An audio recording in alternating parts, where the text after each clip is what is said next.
Review lang ako review.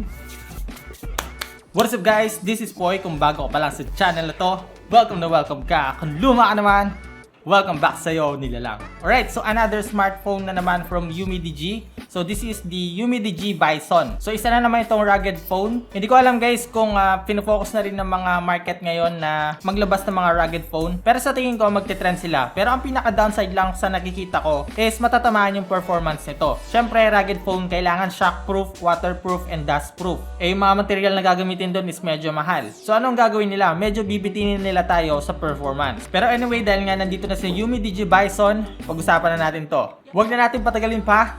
Let's do this! Yo! Alright, so sabay-sabay na natin buksan and let's see what's inside the box. Okay, so unang-unang bubungad sa atin guys, yung mismong Bison.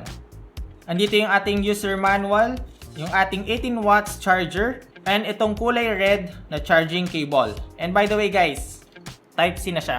At yun na yung laman ng box. So pag-usapan na natin tong Umidigi Bison. So yung variant na meron ako dito, nakalagay dito guys is Cyber Yellow. Pero yung accent na nakikita ko dito is Color Black and Orange. So hindi ko alam kung nagkamali lang sila o talaga bang ganito talaga yung kulay niya. Pero anyway guys, pag-usapan na natin yung mismong design and build quality na tong Bison. So overall material na ginamit dito guys is made of hard rubber. Yun naman yung pinagkaiba ng rugged phone sa mga smartphone na nakikita natin sa market. Sa side naman ng phone na to guys is made of metal. And then meron tayong makikitang text dito na waterproof and shockproof. Sa kabila naman guys is designed by Umidigi. Nagustuhan ko pa yung mga buttons dito kasi meron silang texture.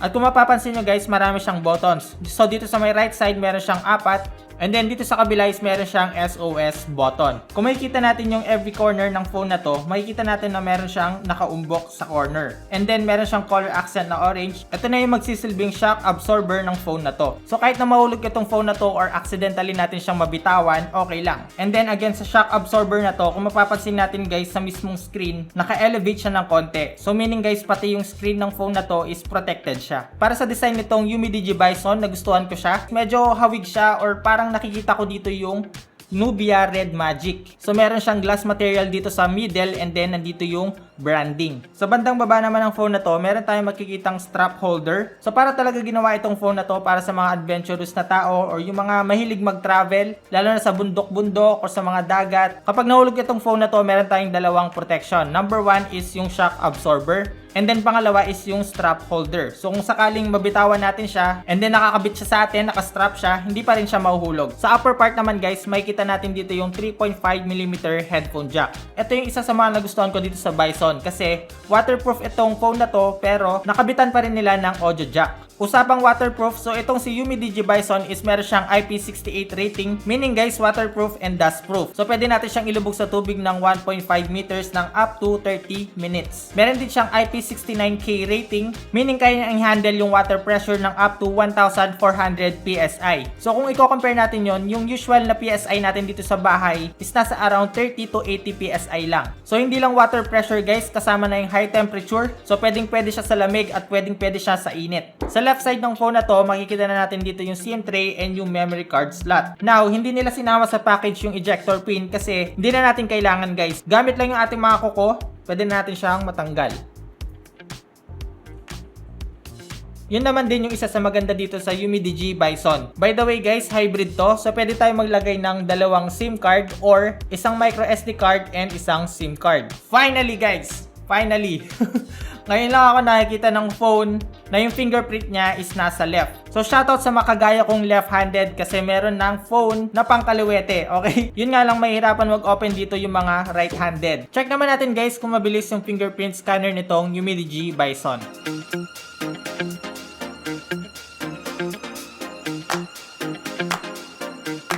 Pwede, mabilis siya.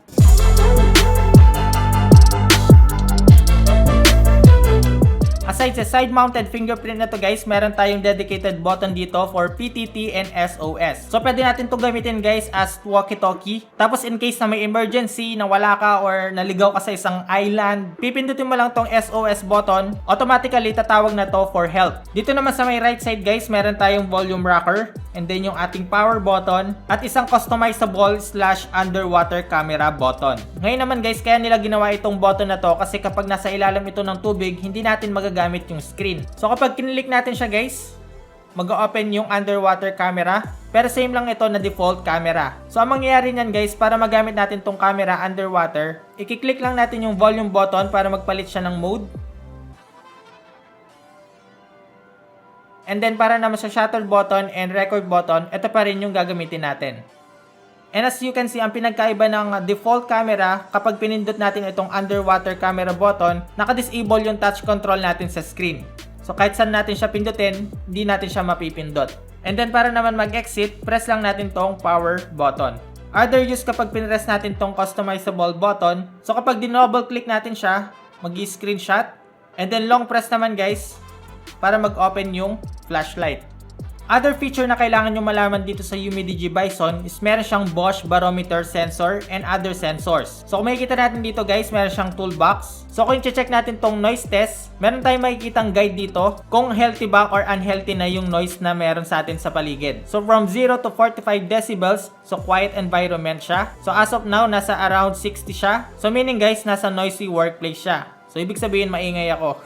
And then kapag umabot na ng 80 to 115, harmful na yon. Kapag umabot na siya ng 140 decibels, unhealthy noise na yon or better leave kung nasan ka kapag umabot na siya ng ganong level. Other useful tool na nakita ko dito is itong peak hanging. So for example, mag-isa ka lang nagsisetup ng kwarto mo or naghahang ka ng mga pictures. So dito guys, makikita natin kung naka-align siya or hindi. Overall guys, itong tool na to is hindi natin makikita sa other smartphone. So again, plus point sa akin to para sa Umidigi Bison.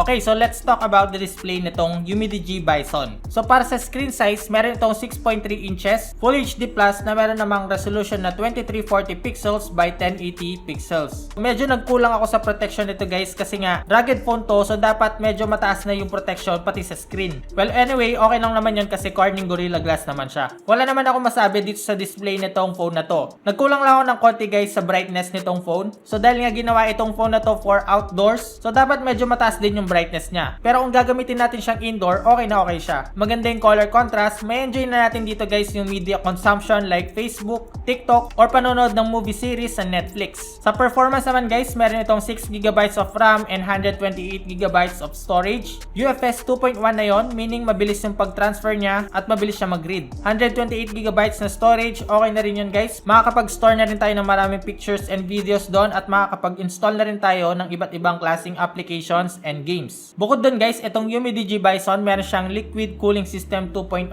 meaning while playing games, okay siya pang matagalan kasi hindi siya agad iinit. For the battery, meron itong huge 5000 mAh capacity, and gaya nga na pinakita ko sa inyo kanina, meron siyang 18 watts charger. Nagustuhan ko rin dito guys yung OS kasi stock Android yung makikita natin dito, wala siyang any bloatwares. Bukod dito guys sa toolbox. Plus point sa akin to kasi usual sa mga smartphone ngayon is punong-puno ng mga bloatwares na hindi naman natin kailangan. Although pwede naman natin silang burahin. Itong Umidigi Bison is powered siya ng MediaTek Helio P60 paired with Mali G72 na GPU. Pero not bad hindi naman siya ganun kababa at hindi rin naman siya ganun kataas. Kaya niya pa rin mag-handle ng games like Asphalt 9, Mobile Legends, NBA 2K20, yung mga high-end mobile games kaya naman niyang i-handle. Yun nga lang, magsasuffer tayo sa resolution, so kailangan natin siyang babaan. Okay, proceed na tayo guys sa camera nitong Umidigi Bison. Again, meron tayong quad camera setup sa likod. Main shooter nito guys is meron siyang 48 megapixel na meron naman Sony sensor. And then 16 megapixel for ultra wide lens. Another 5 megapixel for depth sensor. And 5 megapixel macro lens. Underwater drop notch naman dito sa harap, meron tayong 24 megapixel front camera. Okay, so ito yung mga sample picture na kuha ko dito sa Umidigi Bison. Check natin guys kung okay din ba yung quality.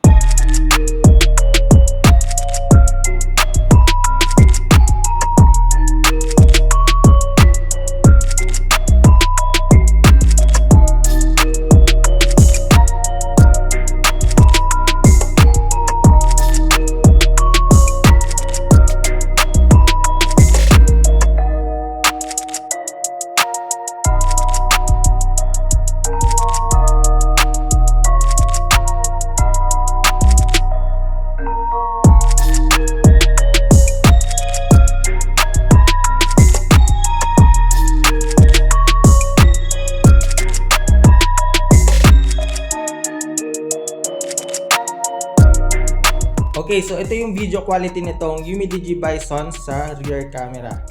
Ayan. So mapapansin nyo guys, wala siyang stabilizer. So if gagamitin nyo tong phone na to for vlog or kapag nag-shoot kayo, so better to use gimbal or stabilizer. Pero overall quality guys, okay naman siya. Okay, so ito naman yung video and audio quality nitong front camera ng Umidigi Bison. Ayan. Okay na ba siya pang vlog? Okay na ba siya pang pang vlog ulit? So check lang natin dito sa my low light. Ayan, low light. Alright. So what do you think guys? Comment nyo sa baba kung satisfied kayo sa audio and video quality ng front and rear camera nitong Umidigi Bison. Alright. By the way, gawa ni Mrs. yan, no? Galing na! Ha! Ha! Okay, magkano ba itong Umidigi Bison? So as of now guys, sa kanilang Umidigi official store sa Lazada, ang price nito is 8,190 pesos. Pero good news, sa darating na 12/12, magkakaroon sila ng big discount. So ang magiging price na lang niya is 7,190 pesos. Not bad, di ba? Naka-less ka ng 1,000 pesos. Okay, so ano-ano yung mga nagustuhan ko dito sa Umidigi Bison? Number 1 is yung kanyang design. Kung tutusin, hindi siya magmumukhang rugged phone. So para lang siyang normal phone, pero may additional feature na waterproof, dustproof, and shockproof.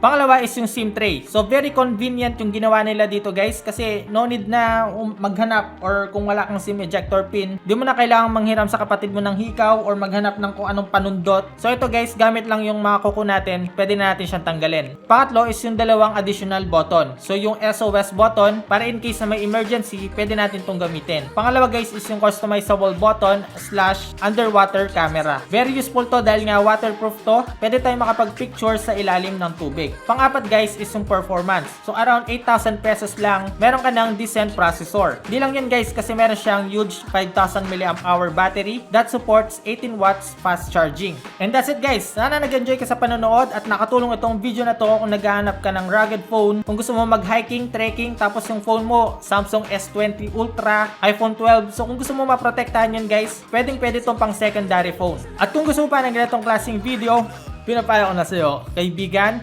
mag-subscribe sa channel na to. Huwag mo na rin kalimutan mag-like, share, comment at yung notification bell para updated ka pag meron tayong bagong upload. Again, this is Poy, unboxing anything just for you. Hanggang sa muli nating pagkikita. Nice! Magti-trekking muna ako.